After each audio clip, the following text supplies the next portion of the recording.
me interesa subrayar que aprovechamos este congreso para presentar un libro.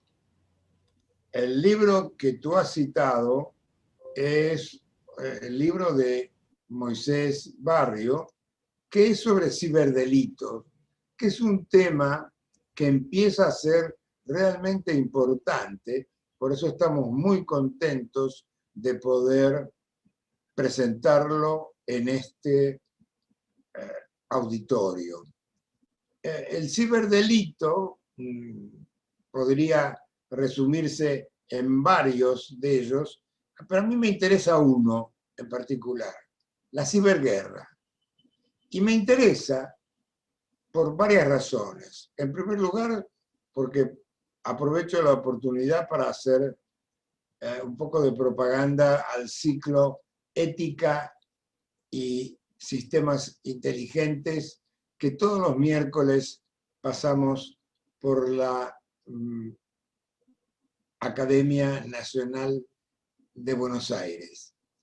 Y allí hemos descubierto que la ciberguerra ya existe en todas partes del mundo por una razón muy sencilla, y es que los costos son muy bajos y cualquiera puede armarse de un armamentario para hacer ciberdelitos que son ciberguerra.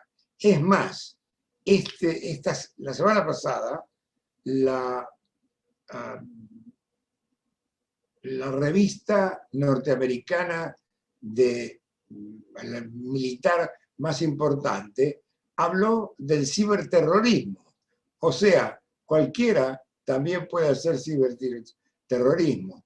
Y se habrán notado ustedes todos los cuidados que hemos tenido para pasarle los datos de esta reunión, se deben justamente a eso, a que hay ciberterrorismo. Hay posibilidades muy fáciles, ha cambiado en la noción de guerra, que siempre fue una noción espacial de un territorio, ahora ha pasado a ser algo mucho más extenso. Por eso nos interesaba mucho presentar este libro y por eso me gustaría que el editor, que es Alejandro de Palma, dijese algunas palabras. Después van a hablar los otros autores que realmente nos interesa mucho escucharlos. Muchas gracias, Antonio. Mientras esperamos al doctor Barrio, te adelanto que este libro para nosotros, lo muestro acá, representa, bueno, como todo libro, es un producto especial, al cual le dedicamos mucho esfuerzo y recibimos con beneplácito. Pero este libro en particular nos trae a los latinoamericanos, gracias a la generosidad del doctor Barrio, la segunda edición de su libro que fue tan exitoso en España y el resto de Europa.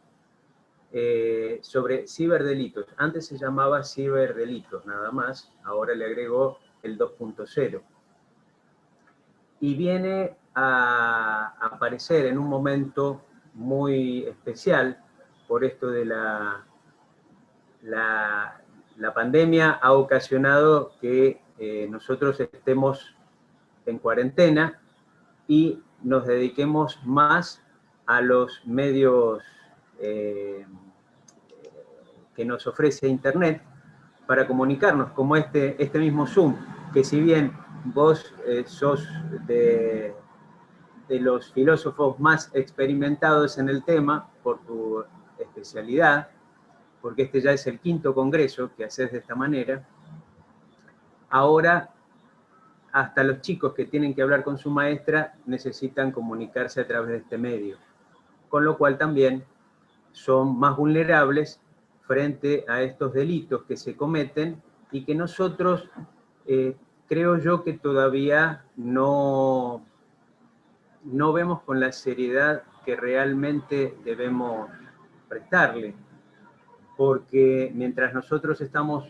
trabajando, nuestros hijos están merced a lo que aparezca en la red, ¿no? Con distintos tipos de delitos. Más que nada quiero resaltar la vulnerabilidad. Sobre los delitos y sus sanciones, seguramente después va a hablar el doctor Barrio. El inconveniente que se presenta es que me parece que es un fenómeno de estos tiempos que los padres no le dediquen el tiempo que requiere un adolescente o todavía preadolescente, porque pensamos por algún motivo que tienen que estar conectados. Hoy, días atrás, escuchaba del ciberanalfabetismo, que representa no estar conectados a Internet. Y justamente cuando ingresamos a la red es cuando nos colocamos en una situación de vulnerabilidad. Todos hemos sido, al menos todos los que veo acá en este Zoom, hemos sido adolescentes y sabemos que atravesamos una etapa muy particular. Eso, por más tecnología que haya, no ha cambiado. Algunos dicen que se extiende un poco más que antes, pero es importante que los países velen por el cuidado de las personas vulnerables. No solo son los adolescentes, también otro tema que se trata en el libro es la vulneración de las claves bancarias, el ciberterrorismo, que ahí toda la población está en riesgo en ese sentido. Bueno, entonces creo que los estados, frente a esta situación tan difícil, tiene que tomar cartas en el asunto con la seriedad que corresponde, del modo que lo ha hecho Europa, ¿no? Cuidando de la intimidad de las personas, protegiéndolos en todo sentido. Como todos sabemos, hoy este monitor es una ventana hacia el mundo. Hemos estado escuchando al doctor Modesto, que está a miles de kilómetros, a Moisés Barrios, que está a otro tanto, y otras personas que nos están escuchando, que a la vez tenemos que ser conscientes que nosotros tomamos contacto con todos ustedes, pero también podemos tomarlos con gente a la cual no deseemos tomar ese contacto, porque representa un riesgo. Veámoslo como cuando uno está en la calle y se tropieza con alguien que nos quiere robar o nos quiere de alguna manera hacer algo que nosotros no queremos. Bueno, ahora en las redes también está sucediendo y mucho más frecuentemente de lo que se deseara. Los bancos están acusando cifras astronómicas en cuanto al robo de identidad, al uso de tarjetas de crédito. Tienen un pasivo muy importante, por eso a varios de ustedes les habrá pasado que sin motivo razonable les cortan el crédito o les piden que uno certifique por algún medio telefónico su identidad. Bueno, o si no, también Otra cosa que se está dando en estas últimas semanas es que se caen las páginas de los bancos. Las páginas de los bancos son muy seguras, pero cuando reciben muchos ataques, son, suele, por un mecanismo de protección, el sistema como que hace como la tortuga, se mete para adentro y se protege. Incluso, bueno, en la red nuestra, Astrea Virtual, hemos recibido ataques muy poderosos, y yo recién ahí tomé conciencia de cómo era esto. Cada 5 segundos viene un ataque, porque lo hacen robots. Aparentemente, el que nos atacaba a nosotros estaba en China, era todo un grupo de robots. Frente a esas cosas que uno recién toma conciencia cuando es víctima, o alguien cercano, recién ahí toma los recaudos necesarios como para que no se vuelvan a aprovechar de uno. Bueno, hoy en día estamos permitiendo que Internet ingrese a nuestras casas y nos permita salir también de ella. Este libro habla justamente de todos los inconvenientes que pueden suceder, gente que tiene malas intenciones, gente que vive del delito y que está pensando las 24 horas cómo vulnerarnos, cómo aprovecharse de algún modo de nosotros o de la gente que queremos.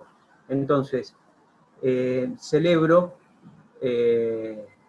la publicación de este libro que nos va a adelantar unos cuantos años, me parece, a lo que está ingresando en nuestros países de Latinoamérica. Quiero destacar que conocí al doctor Moisés Barrios gracias al doctor Ricardo Muñoz, que está ahí presente, un especialista, admirador del doctor Barrios, y él fue justamente quien me hizo leer el primer artículo del doctor Barrios, y bueno, me encantó, me puse en contacto con el doctor Barrios, así fue como generosamente aceptó que nosotros, una editorial argentina, por supuesto, sí, necesitaba que tuviéramos control de calidad, como corresponde, que sea una editorial indexada, que eso por suerte lo tenemos, y aceptó que nosotros publiquemos su libro para Latinoamérica y el mundo. Así que bueno, quiero agradecer a Ricardo ese vínculo. El doctor Barrio va a ser prologuista del libro que está preparando él sobre Internet. Creo yo, el libro más completo sobre Internet que va a haber en la materia. Buenos días a todos, ¿cómo les va? Muy bien, un gusto. Profesor Martino, buenos días. Alejandro, buenos días. Un gusto para mí estar con ustedes. Simplemente, bueno, en mi caso era para saludarlos, para destacar, por un lado, la gran producción jurística y de producción del derecho que tiene Moisés Barrios en diversos aspectos que tienen que ver con nuevas tecnologías,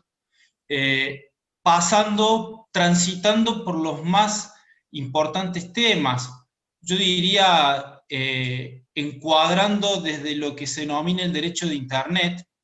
Él define el derecho de Internet como una área disciplinaria, jurídica, con componentes particulares y con principios, y básicamente a través de 3 subáreas. Por un lado, las áreas de la accesibilidad, la conectividad, la regulación de las redes. Por otro lado, la cuestión técnica de la conexión y lo técnico vinculado a lo que es propiamente la red de Internet y la web. Y la tercera área o subdisciplina del derecho de Internet es el tema de los contenidos. De esta manera él puede sintetizar entonces en su producción jurídica, además que él aborda cuestiones en otra bibliografía respecto a la robótica, la inteligencia artificial y demás. Una de las cuestiones de las subáreas es lo vinculado a los contenidos, y ahí entonces es donde se debe profundizar en lo que se denomina el cibercrimen, el ciberdelito, los delitos informáticos y demás, que básicamente es una manera de producción de tipos penales o de acciones u omisiones que generan daños, porque acá hay bienes jurídicos tutelados, de elemental importancia y basal trascendencia en un Estado democrático de derecho, como son el derecho a la privacidad, a la intimidad, y también conectado con cuestiones de propiedad cuando hablamos de fraudes y demás. Con lo cual me parece que es sumamente destacable y atinada la presentación de la bibliografía de Moisés Barrio, que además uno lo conoce leyendo sus obras y al mismo tiempo después hablando con Alejandro, diciendo, bueno, acá tenemos una figura del derecho que es importante también de que se ponga en foco en la producción de que él hace. Y la problemática del ciberdelito, el cibercrimen, es absolutamente amplia, vasta, que es en un continuo y dinámico proceso de construcción jurídica, en donde por un lado se encuentra en pleno andamiaje los consensos internacionales respecto de los resguardos de los bienes más fundamentales, y a la par y paralelamente a los consensos internacionales también surgen un gran dinamismo regulatorio nacional respecto a la tipificación de distintos tipos penales, que muchos de esos ya se encuentran en la Argentina regulados en una ley del año 2008 de delitos informáticos, pero que todavía se está en una permanente actualización respecto a qué otros tipos de delitos deben incorporarse. Con además la complejidad de la ciberinvestigación, porque no solamente pasa por una cuestión, si se quiere, de derecho sustancial respecto a cuál es la normativa vigente, sino una cuestión procesal, es decir, bajo qué herramientas jurídicas investigamos determinadas conductas tipificadas por los delitos informáticos. Si se me permite la palabra delito informático, pues esto está muy discutido. Y ahí es cuando entra todo otro campo de investigación que el doctor Martino ha trabajado y viene trabajando mucho, que es la inteligencia artificial. Es decir, la inteligencia artificial como herramienta para investigar, descifrar, detectar y muchas veces anticiparse a las conductas, los cibercrimen, la ciberdelincuencia y demás, porque estas son herramientas que van a poder paliar, mitigar, detectar, prevenir, predecir, entre comillas, porque esto está muy discutido respecto al alcance de esta terminología y la inteligencia artificial, y de hecho muchas unidades fiscales en la Cava, en la provincia de Córdoba y en muchos distritos en la Argentina vienen trabajando en ese sentido.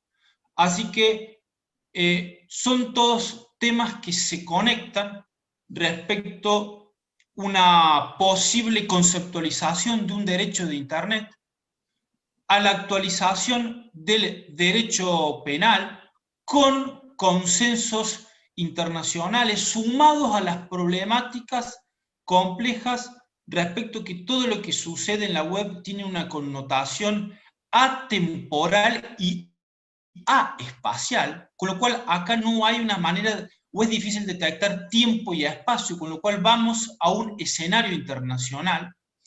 Y por otro lado, la inteligencia artificial como un andamiaje, una herramienta esencial para atacar, prevenir este tipo de conductas que se dan cada vez más.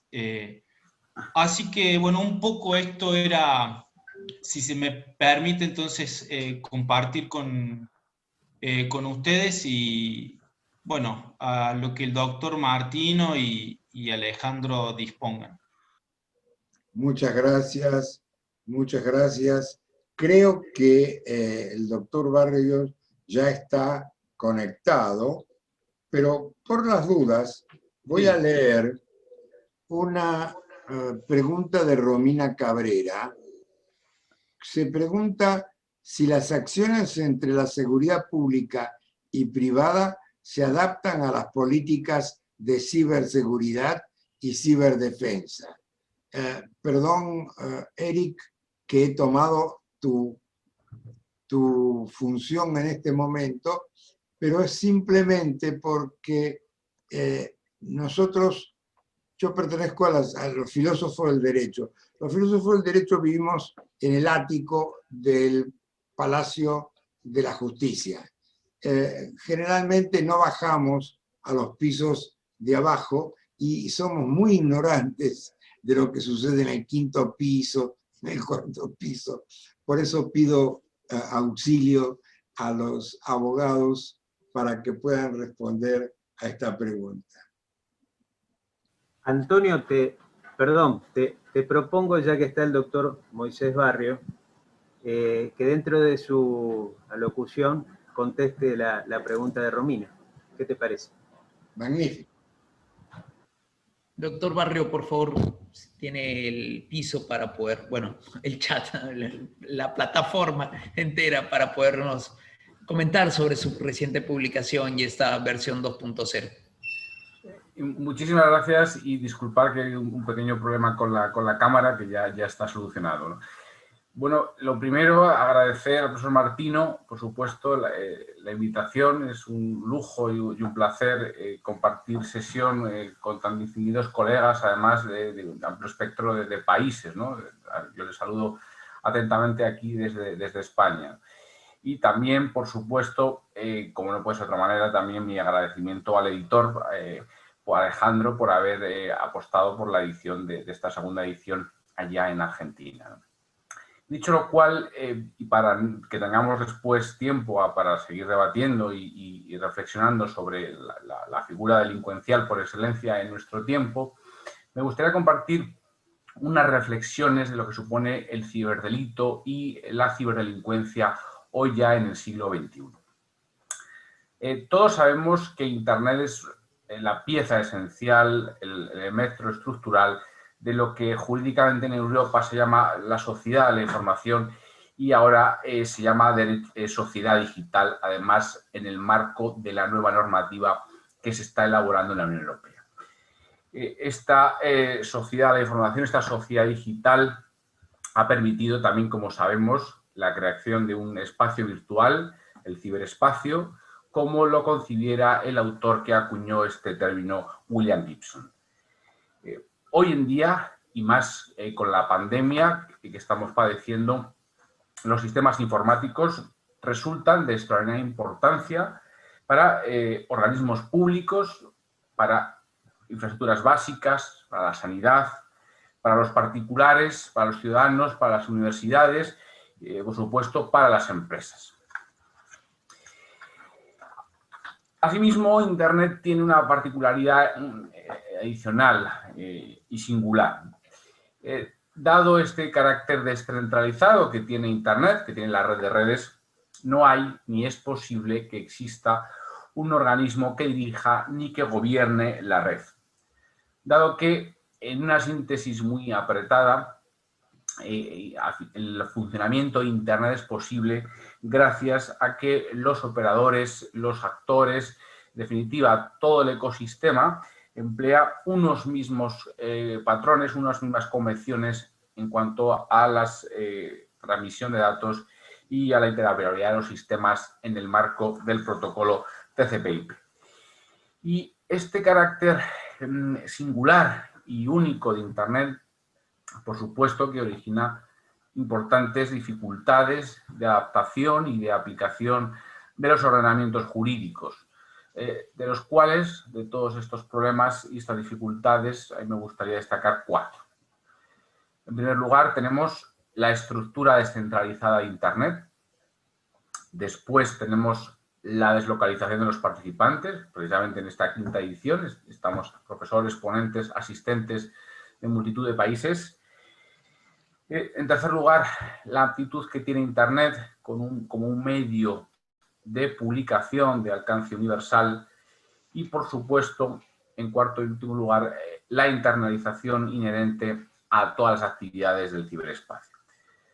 Por tanto, como también se ha dicho antes, este carácter transfronterizo y mundial, como señalaba el profesor Muñoz, además exige un importante refuerzo de la cooperación internacional y también, además de esta cooperación internacional, la coordinación y la compatibilidad de las actividades y de las normas estatales respecto de las actividades digitales, las actividades que se llevan a cabo en Internet.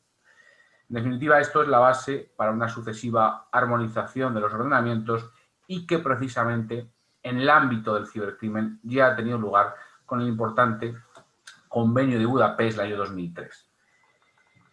En definitiva, entre otras muchas cosas, la expansión y la esencialidad de Internet ha provocado la aparición de un conjunto de actividades nocivas para los ciudadanos, para las empresas, para los organismos públicos, para los tribunales de justicia, algunas de las cuales lesionan bienes jurídicos protegidos para el derecho penal, y ahí es donde entra en juego el ciberdelito y la ciberdelincuencia. En general, los múltiples riesgos generados por Internet y la sociedad digital los podemos reconducir a 2 grandes categorías. Primera categoría son las amenazas sobre bienes jurídicos tradicionales por la utilización de las nuevas tecnologías digitales. Y ahora todo lo que tiene que ver con la inteligencia artificial que se utiliza tanto en las herramientas para detectar los ciberataques, como también ya se está utilizando por los cibercriminales para realizar ataques muy sofisticados. Pues bien, por ejemplo, ¿no? Ejemplos ya conocidos, en la protección de la intimidad tenemos los peligros de la utilización de programas espía, los sniffers que se insertan en los ordenadores para capturar las conversaciones, para capturar las tarjetas de crédito, etcétera, ¿no?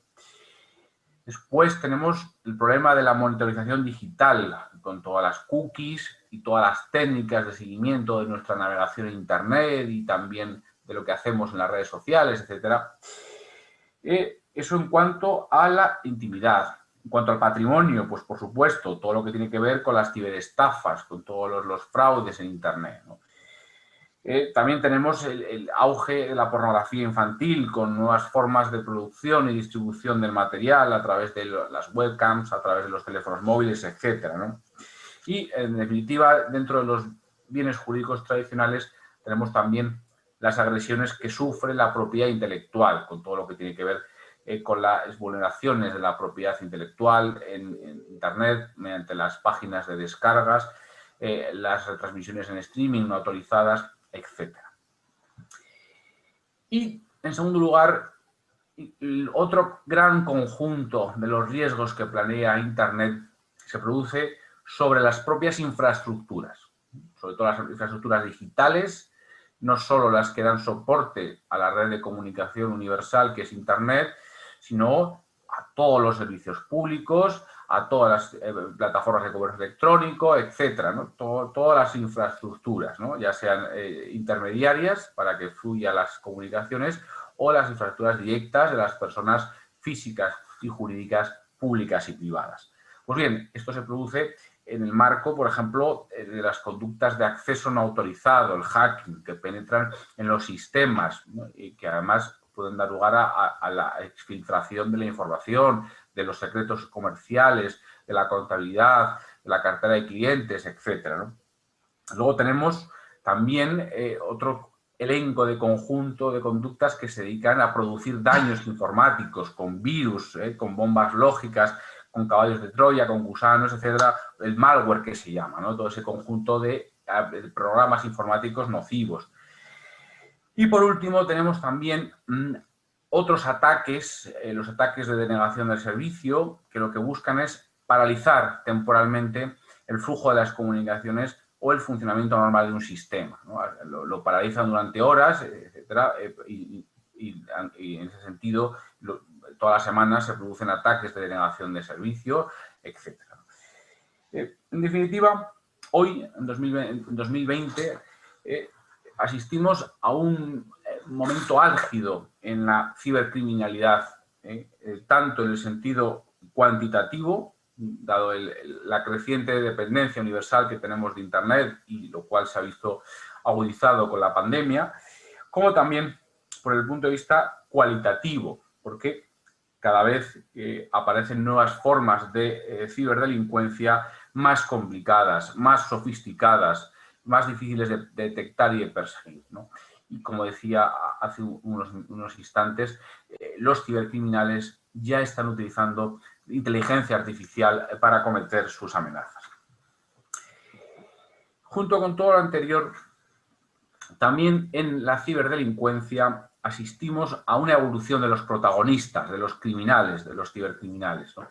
Así hemos pasado del mítico hacker adolescente estereotipado en una persona con un alto grado de conocimiento técnico y con problemas de socialización. Hemos pasado de ese estereotipo de la literatura y de las películas a mafias organizadas de cibercriminales que, junto con sus actividades tradicionales de tráfico de drogas, prostitución, robos, etcétera, incorporan a las actividades digitales como una fuente más de ingresos, ¿no? Y también hemos visto una evolución en las víctimas, ¿no? Las personas jurídicas siguen siendo también el objetivo prioritario de los cibercriminales. ¿Por qué? Pues porque en ellas hay un recurso económico muy importante, ¿no?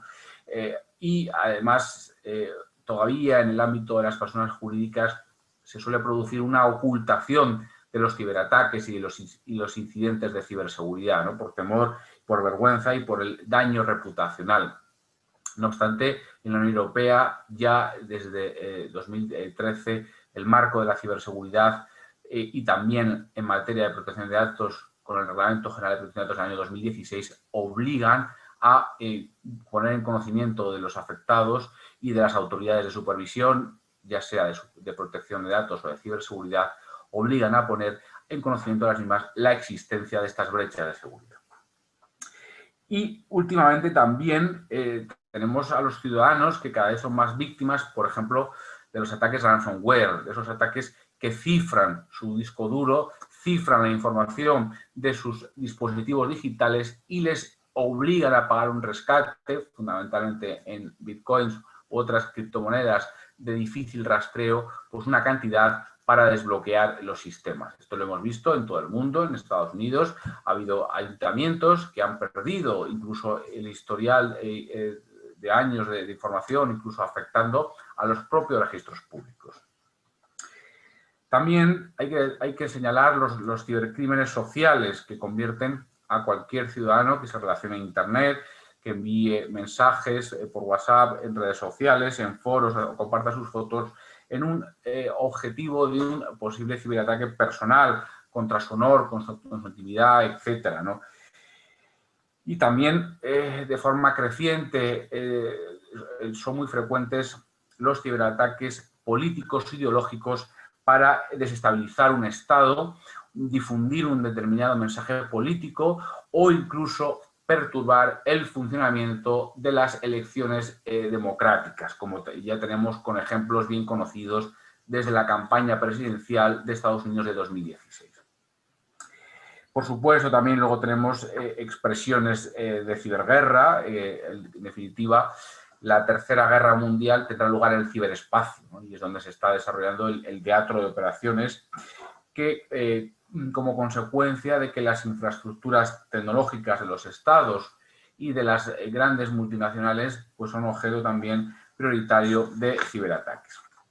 En definitiva, todo este fenómeno criminal y tecnológico se resuelve desde el punto de vista del derecho penal por la figura del ciberdelito, ¿no? Y es un poco lo que nos ocupa aquí en esta presentación y el objeto de la monografía que estamos presentando, de ciberdelitos, ¿no? En definitiva, es una nueva generación de infracciones penales que se cometen en Internet y que examinamos de forma práctica y minuciosa en la obra, ¿no? Examino el intrusismo en los sistemas, la interceptación de las comunicaciones, la protección de la intimidad, de la privacidad, la imagen, también el ciberacoso, el ciberbullying, los daños y sabotajes en los sistemas, el cracking, el ciberterrorismo, los fraudes y las estafas a través de la red, la publicación ilegítima de imágenes o vídeos de contenido íntimo a través del fenómeno de la pornovenganza, los problemas del embaucamiento infantil y acoso de los menores, los delitos contra la propiedad intelectual, etc., ¿no? Todo ello lo exponemos en un lenguaje práctico, de forma sistemática y analizando la configuración de estos delitos y cómo la jurisprudencia ha apreciado sus distintos elementos. Y no me quiero extender más para que podamos, tengamos, como decía, tiempo al coloquio y a las preguntas y reflexiones de los participantes. Pues muchísimas gracias y de verdad muy honrado de intervenir y de participar aquí en este congreso. Muchas gracias.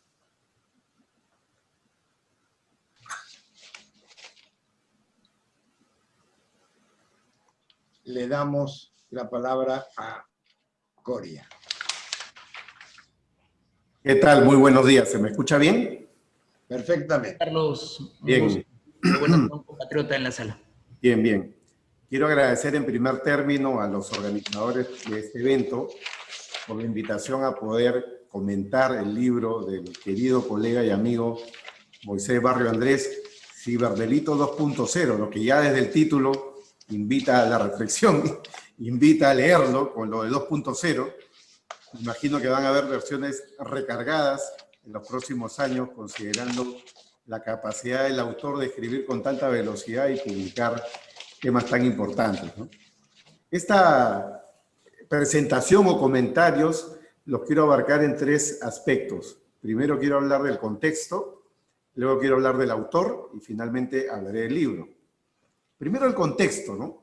Estamos hablando del fenómeno de la cibercriminalidad y evidentemente esto nos lleva a recoger algunos datos empíricos o recoger algunos datos que podríamos considerar criminológicos, ¿no? Según una publicación de Gartner del 2018, en el mundo ha habido o se proyecta para el año 2022 la suma o la friolera suma de 170.400 millones de dólares en daños o perjuicios como costo de la ciberdelincuencia. Es decir, estamos hablando de 170 billones de dólares y tal vez la cifra se quede corta, ¿no? Se habla también, según una publicación de e-Governance del 2020, de 267.828 millones de vulneraciones de datos a septiembre del año 2020. En el caso de mi país, por ejemplo, tenemos datos muy precisos. Estamos en el tercer puesto del spyware en América Latina, según ese del 2019. En el puesto 4 en malware en América Latina, según Kaspersky 2019. Y hemos tenido, previo al COVID, marzo del año 2020, según Fortinet, más de 131% adicionales de ciberataques en ese periodo. Bueno, son cifras referenciales, van cambiando a lo largo del tiempo, van aumentando según el desarrollo de este tipo de procesos, pero son un anuncio de que la ciberdelincuencia paga. Es decir, eso de que el crimen no paga no necesariamente aplica a la ciberdelincuencia sí paga, ¿no? Genera ingresos, es una industria, es un buen negocio, y el libro de Moisés Barrio Andrés pone ya de relieve desde el inicio, ¿no? Desde el primer capítulo, cuáles son los problemas. ¿Cuáles son los problemas para la persecución del ciberataque? No hay una justicia universal, no hay una autoridad transnacional, no existe necesariamente la cooperación entre los países que puede existir a nivel de Europa, ¿no? A nivel, digamos, de lo que es la persecución de los delitos europeos y la cooperación entre sus países. No existe eso a nivel de Latinoamérica, no existe eso a nivel intercontinental, de manera que las probabilidades de cometer un delito y de que éste sea efectivamente sancionado y perseguido son bajísimas. Es más, hay dificultad ya de inicio, ¿no? Desde la forma, digamos, de poder identificar o reconocer a los autores de estos delitos. Piensen ustedes, por ejemplo, en todo lo que es criptomonedas, ¿no? Si pensamos en el uso de criptomonedas, tecnología blockchain, todos son códigos. Todos son códigos. De manera que poder identificar al ciberdelincuente que utiliza criptomonedas es algo absolutamente difícil, sobre todo si los estados tienen que sujetarse al principio de legalidad, ¿no? No es que el Estado penetra informáticamente o puede hackear y obtener la prueba. No, no, conforme a los estándares de limpieza de la prueba, idoneidad de la prueba, licitud, constitucionalidad de la prueba, conseguir esto es muy difícil. Yo soy abogado penalista, se me han presentado muchísimas oportunidades de poder iniciar casos por cuenta de mis clientes en materia de delincuencia informática, y la verdad que la situación es extremadamente difícil, ¿no? Identificar el lugar del origen donde esto se haya podido cometer, identificar a los autores que están detrás, pasa por levantar los secretos de las comunicaciones, conocer el IP, y ahora que existen los IPs además que van cambiando a lo largo del tiempo, puedes además engañar o producir una suerte de engaño en el sistema, de modo que desde Perú puede estar digitando una página que en apariencia se está editando desde Rusia. Entonces, estamos ante un fenómeno criminal que es absolutamente potente, ¿no? Es absolutamente potente. Es absolutamente potente, es absolutamente rentable, y salvo, ¿no?, los casos graves, ¿no?, a nivel internacional, donde evidentemente las fuerzas de seguridad intervienen, como el caso que ha mencionado Moisés, ¿no?, de poder desentrañar si ha habido direccionamiento, venta de datos o manipulación de datos, ingeniería social, por decirlo de alguna manera, en las elecciones de un determinado país, salvo este tipo de casos graves donde el Estado se compromete con la persecución e identificación, es muy difícil. El ciudadano de a pie le cuesta muchísimo dinero, a una empresa cualquiera, una empresa mediana, le cuesta mucho dinero poder superar eso, ¿no? Claro, y frente a esta situación, las medidas de seguridad o de ciberseguridad que se puedan tejer desde el sector privado y desde el sector público, dado que la ciberseguridad no es patrimonio del Estado, sino implica una colaboración permanente o constante entre el sector público y el sector privado, tiene muchas deficiencias, ¿no? Hay muchas brechas de seguridad, ¿no?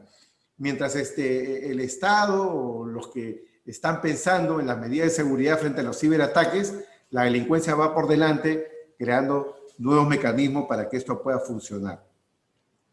Ahora, esta situación se ha visto en cierto modo profundizada o agravada por el COVID-19, ¿no? El COVID-19, por lo menos en una primera etapa, la primera etapa, la del brote, no el rebrote, nos arrojó a nuestras casas, nos arrojó al uso del Internet, marcó, como dice un profesor del MIT, Abel Sánchez, marcó lo que puede significar la muerte de la distancia, ¿no? Todos estábamos cerca, como ahorita todos estamos por Zoom, pero claro, este Zoom, tal y como está, es vulnerable, ¿no? Alguien puede ahorita apagar cámaras, alguien puede ahorita apagar micrófonos, alguien puede ahorita hacer un Zoom bombing, porque seguramente estamos todos bajo un ámbito de confianza, hemos compartido los accesos con mediana libertad, pero claro, si esta fuera una reunión de otra naturaleza, evidentemente eso se prestaría a violar alguna de las reglas básicas de la ciberseguridad, ¿no? Que es la confidencialidad, la integridad y la disponibilidad, ¿no? Entonces, tenemos sistemas vulnerables, hay una industria galopante del cibercrimen que es muy rentable y donde las probabilidades de éxito en la persecución penal son absolutamente reducidas. ¿Y qué es lo que tú tienes en la mano? Lo que tú tienes en la mano es básicamente la herramienta digital, ¿no? La herramienta digital. Es lo que los penalistas denominamos un arte especial o un conocimiento especial, ¿no? Un conocimiento especial. Claro, y de acuerdo pues a la generación a la que pertenezcamos, los conocimientos van cambiando a lo largo del tiempo, van evolucionando con tanta velocidad que de pronto una brecha generacional de 10 o de 5 años puede significar la capacidad de ser vulnerable frente a la siguiente o la tercera generación. A lo que voy es a lo siguiente.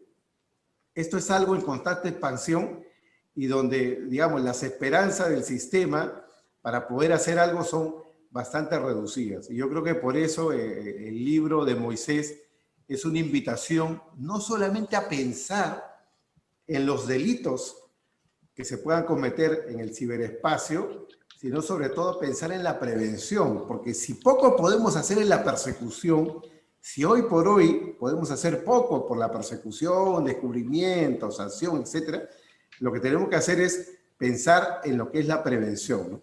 Eso evidentemente abre la puerta a algo de lo que a mí me gusta hablar mucho, que es el tema del compliance, ¿no? Compliance digital o el cybercompliance, como se le quiera llamar, que tiene en definitiva un perfil tecnológico que es fundamental. Termino esta primera parte hablando de dos cosas importantes, dado que varios acá somos abogados, juristas, estamos en el sector legal, que es el tema de la justicia digital, ¿no?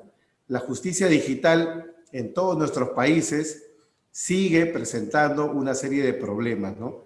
Que básicamente a mi juicio son dos, ¿no? Por un lado, el tema de la brecha digital. No sé cómo será en Argentina, hablaré solamente de mi país, pero acá la brecha digital es enorme, ¿no? Menos del 20% de la población tiene acceso a una banda ancha, ¿no? Y para litigar digitalmente, subir documentos, bajar documentos, tú necesitas de la banda ancha para tener un buen video, para tener una buena voz.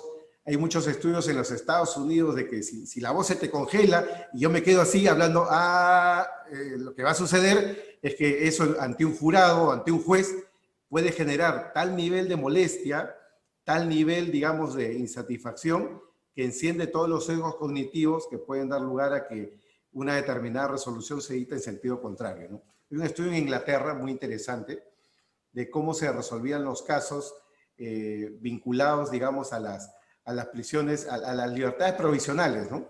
Entonces la regla era que en los casos de juicios presenciales había el 50% más de probabilidades de poder obtener la libertad, a diferencia de si lo hacemos por la vía digital, ¿no?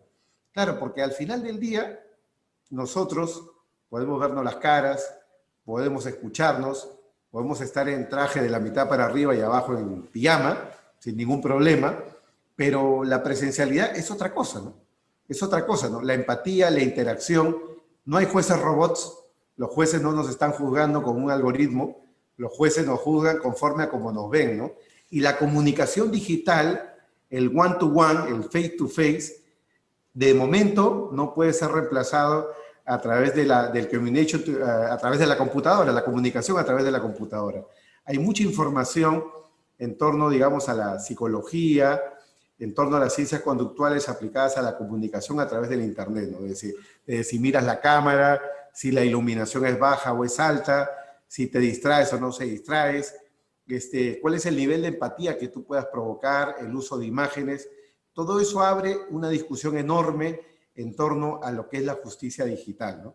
La justicia digital es algo que en lo que estamos ensayando todos en los últimos tiempos por la pandemia, trae consigo también los mismos problemas de ciberseguridad que hemos mencionado hace un momento, con adiciones, ¿no? Porque evidentemente la brecha digital o las capacidades de litigación virtual, que no son lo mismo que las capacidades de litigación oral o las capacidades de litigación presencial, las capacidades de litigación virtual tienen que ser desplegadas y desarrolladas. Y eso puede generar una desigualdad, ¿no?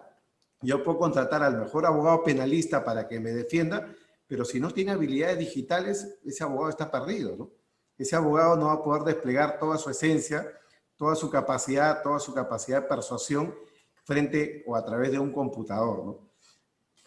Eso era lo primero, la parte contextual. Lo segundo, quiero hablar del autor. Moisés Barrio Andrés es un amigo, un colega, lo conocí en el año 2019, a propósito de unos eventos que queríamos organizar en Perú, y yo tuve la osadía de escribirle directamente, ¿no? Y preguntarle si nos podía acompañar en Perú en los tiempos en que esto se podía hacer presencialmente, ¿no? Pre-pandemia, ¿no?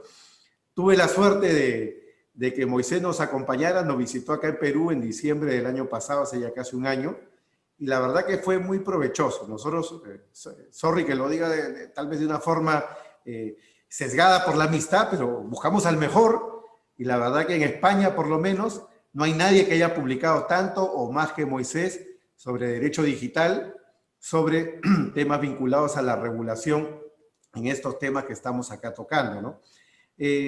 Solamente como dato inicial, ¿no? Moisés Barrio Andrés empezó un emprendimiento a los 11 años, ¿no? Eso lo pueden leer ustedes, lo pueden ustedes leer en su página personal. A los 11 años inició un emprendimiento, ¿no? Un emprendimiento de software que luego se convirtió, digamos, en una empresa que provee software para bibliotecas, para contables, etcétera, ¿no? Claro, entonces ya se imaginarán ustedes el nivel de involucramiento que él tiene con los temas digitales, y evidentemente yo creo que su capacidad digital o su capacidad de comprender las cuestiones digitales las ha mezclado con el tema jurídico, ¿no? Porque él es ni más ni menos que letrado del Consejo de Estado. Y esto es algo que tal vez desde fuera de España no se conozca bien, ¿no? Pero los letrados del Consejo de Estado son personas que para postular, opositar y poder obtener el puesto tienen que más o menos dejar de trabajar unos 3 o 4 años, encerrarse a estudiar todas las materias, aprobar, concursar y poder superar una valla que es bastante alta, ¿no? Claro, no son letrados del gobierno, son letrados del Estado, son algo así como el brazo jurídico, me corregirás Andrés, el brazo jurídico del Estado de manera permanente a lo largo del tiempo, ¿no?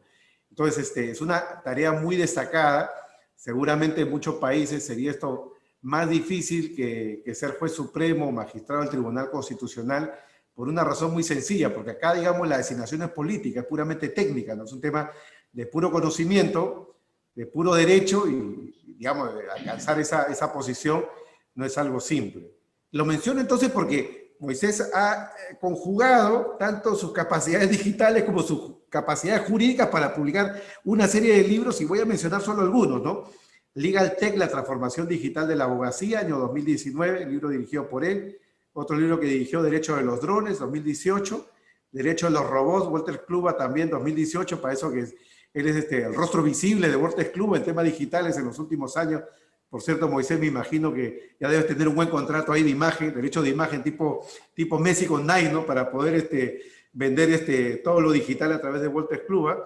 Y es autor también de libros específicos, ¿no? El que estamos acá comentando, Delito 2.0, perdón, me estoy confundiendo, Delito 2.0, Aspectos Penales, Procesales y de Seguridad, del 2018, Internet de las Cosas, 2018 también, Ciberderecho, Bases estructurales, modelos de regulación, instituciones de gobernanza de Internet, Tirán los Blanch, ahí te saliste un poco de la rienda de Walter Kluba, fuiste a Tirán los Blanch, año 2018, Fundamentos del Derecho de Internet, Centro de Estudios Políticos y Constitucionales, 2017, Ciberdelitos, la primera edición que es del año 2017, ahora tenemos la segunda edición de Editorial Astrea, que es bastante conocida, por cierto, acá en Latinoamérica, y mis felicitaciones a la editorial por el emprendimiento. Estoy seguro de que el libro es y va a ser un bestseller. Ciberdelitos, amenazas criminales del ciberespacio, adoptado a la reforma penal del 2015 de Reus Madrid. Y el último que mencionaré es Derecho Público e Internet, la actividad administrativa, regulación en la red. Hay uno más, Derecho Público y Propiedad Intelectual, su protección en Internet, Reus 2017. Bueno, he mencionado las publicaciones tal vez más importantes, hay muchas más, ¿no? Y Moisés es un colega joven, así que estoy más que seguro que en los próximos años su producción bibliográfica va a crecer, su prestigio va a crecer, así que es un verdadero honor tenerlo, digamos, en la lista de publicistas de Astrea, y además en un evento como este que llegue y se expande a Latinoamérica. Lo último que quiero hablar, tampoco para extenderme mucho, es sobre el libro, ¿no? El libro, en verdad, es una compilación importante respecto de los principales problemas que existen alrededor de la persecución de los ciberdelitos, ¿no? Yo lo dividiría básicamente en dos partes. Hay una parte general que está muy digamos, asentada en el capítulo primero, que es un estudio, digamos, en torno a los principales problemas para el entendimiento y la comprensión de estos delitos cometidos a través del ciberespacio. Y los problemas son los ya anunciados, ¿no? Problemas de temporalidad, problemas de espacialidad, problemas de identificación del autor, los problemas que nos plantean las cuestiones transfronterizas. Hay una sección dedicada, digamos, al convenio de Budapest, que es un convenio que ya tiene casi 20 años, y ha sido escasamente implementado por los países, y seguramente cuando se empiece a implementar ya nos demos cuenta de que este convenio ya está perdiendo vigencia o actualidad y necesita, digamos, un refresh. Por eso seguramente es que Moisés ha hecho una referencia, aunque sea escueta, a la parte de la regulación del derecho de la Unión Europea, que también tiene cosas muy importantes que aportar, digamos, para la discusión, ¿no? La segunda parte, que en verdad son todos los capítulos restantes, son la parte especial, ¿no? No hay tiempo para detenerme en todos ellos, pero simplemente mencionarlos al menos de manera veloz, ¿no? Hay una sección, el capítulo 2, dedicada a la intimidad y el derecho a la propia imagen, daños y sabotajes, ciberdelitos contra el patrimonio, ciberdelitos contra el honor y la libertad personal, ciberdelitos contra la libertad e indemnidad sexuales, ciberdelitos contra la propiedad intelectual y derechos conexos, y la parte final sobre ciberterrorismo, ¿no? Hay un factor común que yo creo que traspasa a todas estas formas delictivas, ¿no? Que evidentemente en este caso están, digamos, estudiadas o se hace un alcance a partir de la propia reforma penal española, ¿no? Pero como estamos en un evento transnacional, creo que es fundamental pensar en las legislaciones locales, ¿no? Las legislaciones locales tienen problemas, ¿no? Problemas porque, digamos, los penalistas, al menos que nos hemos acercado un poco, al menos por encima, yo soy un neófito en el tema, siempre nos hacemos una pregunta de cajón, ¿no? Y la pregunta de cajón es, ¿estamos ante nuevos delitos o estamos ante una nueva herramienta, ¿no? Una nueva herramienta. Es decir, ¿estamos hablando de delitos propiamente informáticos, por ejemplo?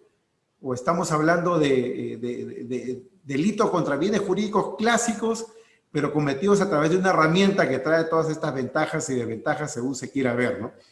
Y yo creo que el problema central, más que ver si una determinada figura delictiva calza, digamos, en un hecho que pueda ser considerado como ciberdelito, en verdad pasa por la comprensión tecnológica, ¿no? O sea, yo creo que acá poco o nada se puede hacer sin la comprensión tecnológica.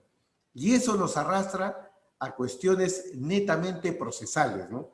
A cuestiones netamente procesales. Como ya discutíamos en el 2019, ¿qué pasa, por ejemplo, si queremos establecer que un determinado programa de inteligencia artificial es un programa que trae consigo sesgos cognitivos discriminatorios, ¿no? ¿Qué podemos hacer, no? Bueno, los proyectos o las propuestas internacionales está la ciberpericia o la pericia algorítmica, ¿no? O la auditoría algorítmica, según se le quiera llamar, ¿no? Pregunta, ¿no? Las empresas, los grandes del Internet, los grandes, digamos, los grandes de la industria de la inteligencia artificial, ¿no? Los llamados FAANG, ¿no?